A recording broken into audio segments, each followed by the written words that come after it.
Hello everyone and welcome back to our channel. In today's video, I'm going to show you how to fix Venmo instant transfer. In this video, I'm not going to show you the interface of Venmo for of issues because of issues that I'm not inside the US at the moment, so I'll not be able to log in or nor create an account.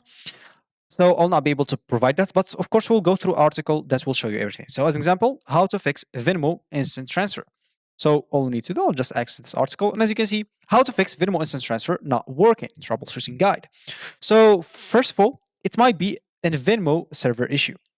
Basically, you'll just have to wait a little bit, maybe tomorrow, and come back and try to do it again, and it will probably work. That's if it's a server issue only.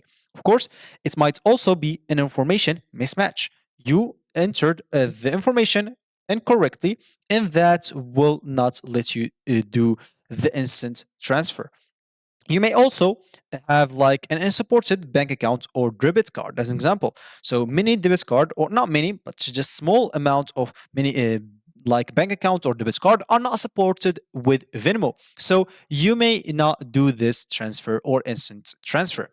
Also, you may or not have any bank account or debit card available. So that's one of the other reasons that may not let you do an instant transfer.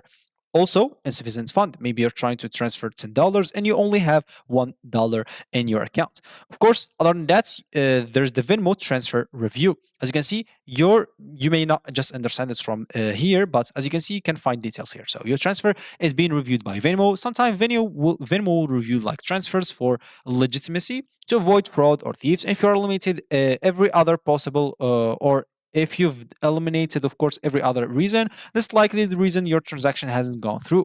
So you can transfer reviews, or transfer reviews can result in delay or cancellations. If Venmo determines that your transfer is uh, legitimate, and it will go through, of course, as intended. If Venmo also determines that you knowledgeably or unknowledgeably receive money from a stolen or compromised card or bank account, they may determine or terminate the transfer and hold your funds or reserve or reverse the payments. And finally, of course, you will need to contact Venmo to ask, or through, of course, customer support to ask why they froze your account if it's none of the above right here. So that's going to be it for this video. Thank you for watching and goodbye.